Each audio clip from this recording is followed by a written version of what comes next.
বন্ধুরা, আপনারা জানেন যে 22শে জানুয়ারি 2024 অযোধ্যায় রাম মন্দিরে প্রভু রামচন্দ্রের প্রাণ প্রতিষ্ঠা করা হবে, যে কারণে সমস্ত অযোধ্যা নগরীকে নবসাজে সাজানো হয়েছে। আর দেশ বিদেশে লক্ষ লক্ষ ভক্তের সমাগম শুরু হয়ে গেছে অযোধ্যা নগরীতে। কিন্তু প্রাণ প্রতিষ্ঠার আগে রামরাজ্য অযোধ্যাতে এমন কিছু বিচিত্র ঘটনা ঘটছে যেটা দেখে সকলে অবাক হয়ে যাচ্ছে। তাই সবাই এই ঘটনাগুলিকে বলছে শ্রী রামচন্দ্রের চমৎকার। নমস্কার বন্ধুরা, ভক্তের ভক্তি চ্যানেলের নতুন একটি ভিডিওতে আপনাদের সকলকে স্বাগত জানাই। বন্ধুরা, 500 বছরের সংঘর্ষ, 134 বছরের দীর্ঘ কোর্ট কেস আর দীর্ঘ 4 বছর হাজার হাজার সনাতনীদের কঠোর পরিশ্রমের পর অবশেষে রাম মন্দিরে নির্মাণ কার্য সম্পন্ন হয়েছে। আগামী 22শে জানুয়ারির দিন 1200 স্তম্ভের উপর অবস্থিত রাম মন্দিরে রামলালার প্রাণ প্রতিষ্ঠা করা হবে। কিন্তু আপনারা কি জানেন, এই স্তম্ভগুলো লাগানোর সময় মন্দিরে যখন খনন কার্য করা হচ্ছিল তখন এমন এমন চমৎকার জিনিস হয় যা দেখে বিজ্ঞানীরাও পর্যন্ত অবাক হয়ে যায় এবং মন্দিরের ভূমিতে মাথা ঠেকিয়ে বলে জয় শ্রীরাম।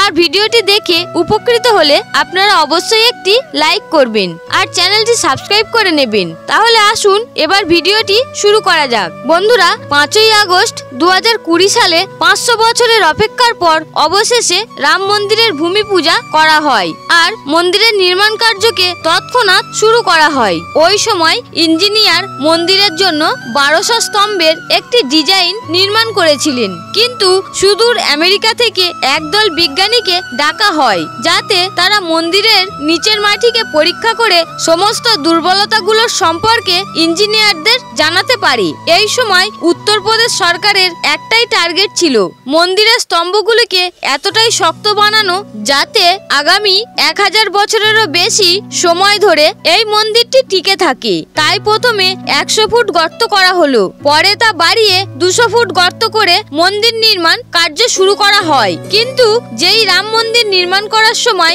মাটি কাটা শুরু হলো তখন এমন কিছু ঘটনা ঘটলো যা দেখে আমেরিকার বিজ্ঞানীরা পর্যন্ত অবাক হয়ে যায়। এমনকি সিএম আদিত্যনাথ থেকে শুরু করে পিএম নরেন্দ্র মোদী পর্যন্ত চিন্তিত হয়ে পড়েন। ঘটনাটি রাম মন্দির নির্মাণের সময় ঘটে, যখন আমেরিকা থেকে কয়েকজন বিজ্ঞানী আসেন রাম মন্দির নির্মাণ কাজে সহায়তা করতে। রাম মন্দির নির্মাণের জন্য মাটি খোঁড়ার কাজ স্বাভাবিকভাবেই এগোচ্ছিল, কিন্তু মাটি খোঁড়ার সময় জমির একটা অংশ নরম হতে থাকে, যা দেখে বিজ্ঞানীরা মজুরদের ওই বিশেষ স্থানে আরো গভীরভাবে মাটি খুঁড়তে বলল। তারপর প্রতিটি মানুষ চিন্তিত হয়ে পড়ে। যখন স্থানটি থেকে জলের ধারা বেরিয়ে আসে তখন পরীক্ষা করার জন্য তৎক্ষণাৎ ওই স্থানের মাটি ও বালির স্যাম্পেল সংগ্রহ করা হয় আর দ্রুত সায়েন্স ল্যাবে গিয়ে পরীক্ষা করে। আর তখন তারা জানতে পারে ওই জল আসছে মন্দিরের পাশ থেকে বয়ে যাওয়া সরজু নদীর থেকে, আর এই নদীর জলেই মন্দিরের মাটি নরম হয়ে যাচ্ছে। বন্ধুরা, এই জল বৈজ্ঞানিকদের জন্য একটা বড় সমস্যার কারণ হয়ে দাঁড়ায়। যদি এভাবেই জল মাটিকে নরম করে দেয় তাহলে মন্দিরের পিলার দুর্বল হয়ে যাবে আর জলের কারণে পিলারের গায়ে জং ধরে যাবে। তারপর বিজ্ঞানীরা স্ট্রিং করে 12টি স্তম্ভ নির্মাণ করলো এবং মাটির 100 ফুট নিচে বসিয়ে 28 দিন পর্যন্ত অপেক্ষা করে। 28 দিন পরে সেই স্তম্ভগুলির উপরে 700 টন ভার প্রয়োগ করা হয়, কিন্তু আশা অনুরূপ ফল পাওয়া যায় না। সেই 12টি স্তম্ভ নিজের জায়গা থেকে সরে যায়, তাই রাম মন্দিরের নির্মাণ কার্য থামিয়ে দেয়া হয়। এরপর বৈজ্ঞানিকরা বুঝতে পারছিলেন না যে কিভাবে এই ভিজে মাটির উপরে পিলার নির্মাণ করবেন, কিন্তু তারা তখনও জানতেন না যে এই মন্দির নির্মাণে পরমেশ্বর ভগবানের আশীর্বাদ রয়েছে।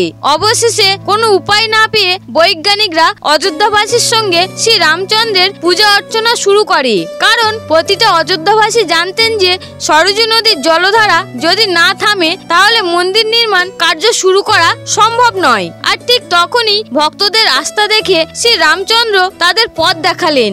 আর ইন্ডিয়ান ইনস্টিটিউট অফ টেকনোলজির যে ব্যক্তিরা এই প্রজেক্টে কাজ করছিলেন তাদের মাথায় হঠাৎ একটি বুদ্ধি আসে। তারা এই ভেজা মাটিতে বসানোর জন্য উপযুক্ত পিলার নির্মাণ করে। করার পদ্ধতি বার করেন। ওই ঘটনা দেখে যে ব্যক্তিরা যে কোনো বিষয় কারণ বের করে তারা পর্যন্ত ভগবান শ্রী রামচন্দ্রের ভক্ত হয়ে যান।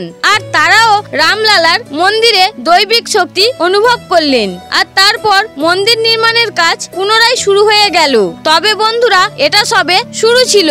এরপর যখন বিজ্ঞানীরা পিলার বসানোর জন্য মন্দিরের নিচের মাটিতে 200 মিটার গভীর গর্ত করলেন, তখন তারা এমন কিছু পেলেন যা দেখে তারা আশ্চর্য হয়ে গেলেন। আসলে যে রাম মন্দিরের অস্তিত্বের জন্য সনাতনীরা 5000 বছর ধরে লড়াই করছে, যার জন্য 134 বছর ধরে কোর্ট কেস চলছিল, ইতিহাসে তার অস্তিত্বের প্রমাণ এই পবিত্র ভূমির নিচেই লুকিয়ে ছিল। হ্যাঁ বন্ধুরা, মন্দির নির্মাণের সময় 200 ফুট খোঁড়া গর্তের নিচে পুরানো রাম মন্দিরের বেশ কিছু প্রমাণ পাওয়া যায়, যার মধ্যে অনেক মূর্তি ও স্তম্ভ ছিল। কিন্তু এবার প্রশ্ন হলো, রাম মন্দিরের নির্মাণ কে করেছিলেন? কি করে বাবর রাম মন্দিরকে ভেঙে তার জায়গায় বাবরি মসজিদ বানিয়েছিল? এই রহস্যময় ইতিহাস সম্পর্কে খুব কম মানুষই জানেন। কিন্তু যখন আপনারা এই বিষয় জানবেন তখন আপনারা অবাক হবেন, আর আপনাদের মুখে আসবে কেবল একটি মাত্র নাম, জয় শ্রীরাম। বন্ধুরা, রাম মন্দিরের ইতিহাস অনেক পুরনো। এই ভূমিতেই শ্রী রামচন্দ্র জন্মগ্রহণ করেছিলেন, তাই অযোধ্যাকে রাম জন্মভূমি বলা হয়।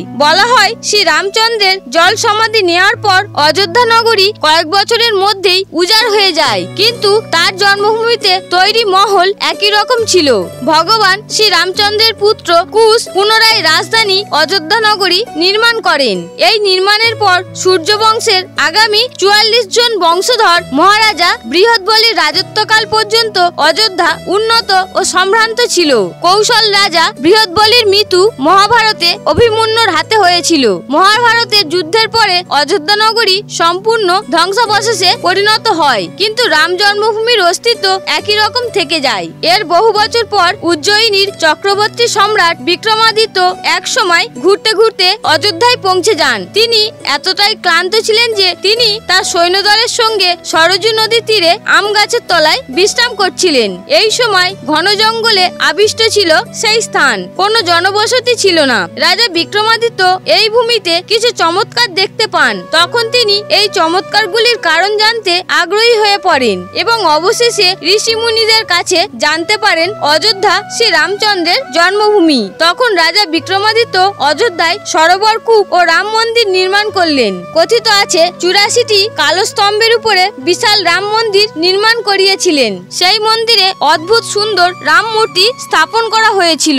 বিক্রমাদিত্যের পরবর্তী রাজারা তাদের রাজত্বকালে এই মন্দিরের দেখাশোনা করেছিলেন। 1400 শতাব্দীতে মোগল রাজারা ভারত দখল করে, আর তারপরেই রাম মন্দিরকে ধ্বংস করার অনেক প্রচেষ্টা চালায় তারা। তারপর 1527 খ্রিস্টাব্দে রাম মন্দির ভেঙে ফেলা হয় এবং রাম মন্দিরের জায়গায় মোগল শাসকরা বাবরি মসজিদ তৈরি করে।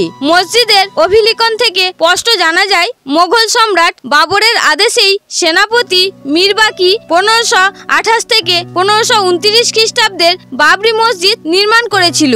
সেই দিন থেকে 500 বছর পর্যন্ত রাম মন্দির পুনর্নির্মাণের জন্য সংঘর্ষ চলতে থাকে। তারপর অবশেষে রাম মন্দির বানানোর পক্ষেই রায় দিয়েছে ভারতের সুপ্রিম কোর্ট। তারপর 5ই আগস্ট 2020 সালে রাম মন্দিরের ভূমি পূজা করা হয়, আর এই মন্দিরের নির্মাণ কার্য প্রায় শেষের দিকে।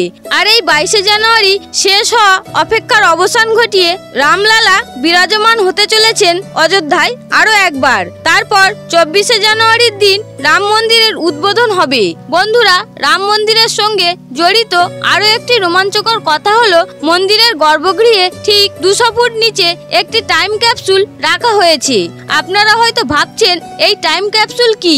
আসলে টাইম ক্যাপসুল হলো বিশেষ পদ্ধতিতে নির্মাণ করা এক ধরনের কন্টেনার, যে কোনো ধরনের প্রাকৃতিক দুর্যোগ ও আবহাওয়া সহ্য করে এর মধ্যে রাখা যে কোনো জিনিসকে কয়েক হাজার পর্যন্ত অক্ষত অবস্থায় রাখা যায়। আর রাম মন্দিরের নিচে রাখা এই টাইম ক্যাপসুলে একটা তাম্রলেখন রাখা হয়েছে। এই তাম্রলিপিতে মন্দিরের ইতিহাস, পূজার তারিখ ও এই দিন উপস্থিত বিশিষ্টজনের নামও লেখা রয়েছে। কারণ ভবিষ্যতে যদি কখনো রাম মন্দিরের জমিকে নিয়ে প্রশ্ন ওঠে, তখন এই টাইম ক্যাপসুল একটি ঐতিহাসিক নথিপত্র হিসাবে কাজ করবে। বন্ধুরা, আশা করি আজকের এই ভিডিওটি আপনাদের ভালো লেগেছে। যদি ভালো লাগে অবশ্যই একটি লাইক করবেন এবং কমেন্টে অবশ্যই জয় শ্রীরাম লিখতে ভুলবেন না।